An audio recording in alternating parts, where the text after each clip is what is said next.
So I'm here to speak about living in Venice and the good quality of life that we, as residents of the city, enjoy. The image of Venice throughout the media is that of a city affected by an increasing number of visitors, and this is true.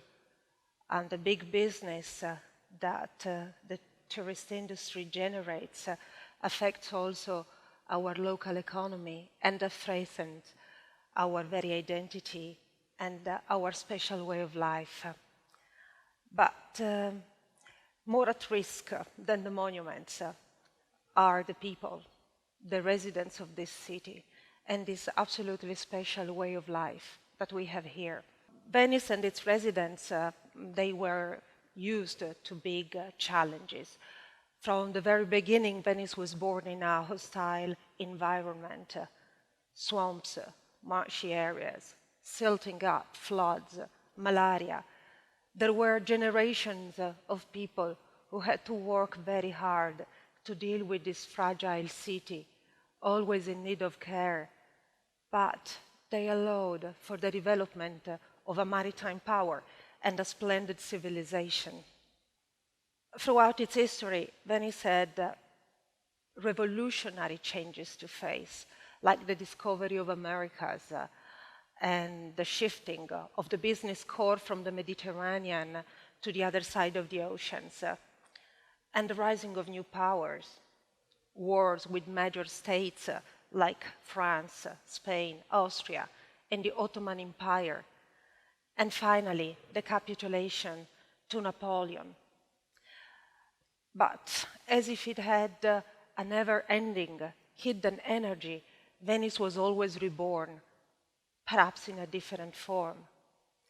When it was still a trading center, in Venice there were goods coming from the whole Mediterranean world, from the Italian peninsula, and from the countries on the other side of the Alps.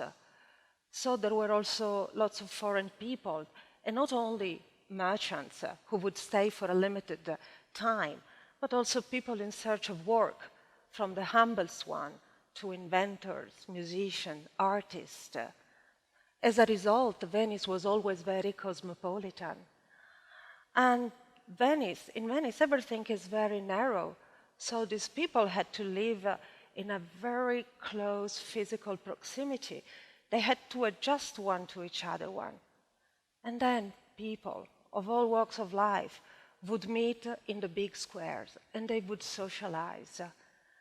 And so different cultural elements flow together gently, kindly, over the time.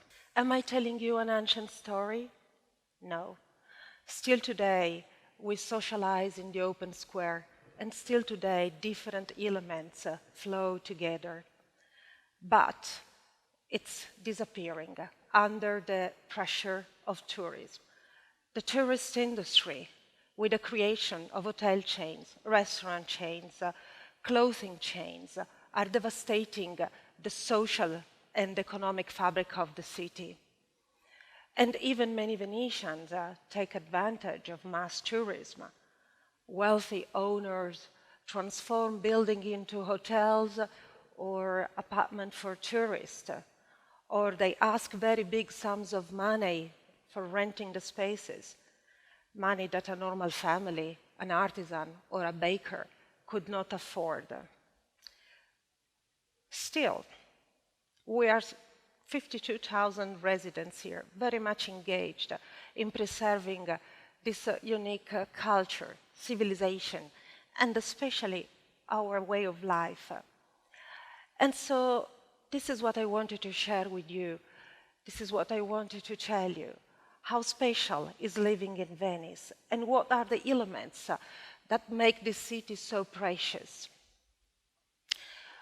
Well, many studies suggest that social contact improves the mood and also a better attitude, a more positive attitude toward life. Because Venice is a walking city. You meet people constantly. You talk to anyone, to a vendor, to a child, to a neighbor. So social interaction here is a natural aspect of daily life. Many studies suggest that an active cultural life is good or it benefits the individual in many different ways. It offers opportunities for entertainment, for leisure, for socializing. Culture brings people together. And in Venice, we have lots of cultural events. First of all, this is a university city with thousands of students. We have a good university, Ca' Foscari, which is a gate to cultural exchanges between East and West, thanks to many international projects. Then we have an Academy of Fine Art, and many young students who graduate from it, they move on and they find national or international recognition. And then we have a university for architecture and design. And all of these institutions organize constantly events which are open to everybody. But we have also an unusual number of cultural foundations and center of study dealing with the most contemporary artistic programs and also historical ones. And they offer an incredible number of talks, conferences, seminars, book festivals, book presentation in many different fields. The most famous of all of these foundations is the Biennale, which was born in Venice, and it's worldwide recognized. And it organizes top-level international shows in visual arts, architecture, but also theater, music, dance, cinema. Recent studies suggest that viewing art can improve memory, empathy, and reduce stress. Well, here in Venice, at every corner, you find the most wonderful example of art of the Renaissance, the medieval time, the Rococo, but even contemporary. And then Venice itself is very beautiful. The city landscape, the natural landscape. Here you enjoy beauty in every moment of your day. Many studies suggest that walking and moderate exercise keep you healthy. Well, Venice keeps you healthy. Here you walk all day, you cross bridges, and in most buildings there are no elevators. So here you get exercise in the natural course of the day. And we have a good cuisine too, based on fish and vegetable that we still like to buy fresh at the market. Venice doesn't have so many gardens and parks, flowers, plants, like other cities might. We have another aspect of nature. We have the lagoon, the islands, the wildlife. And if you learn rowing like a Venetian, you get such a rare contact with nature that it's not quite like any other. Venice is a safe city for children. Children play in the open square. In summer they go to the beach. They socialize with each other a lot. Because of tourism, Venice is well connected with the rest of the world. We have an international airport, a train station, a harbor.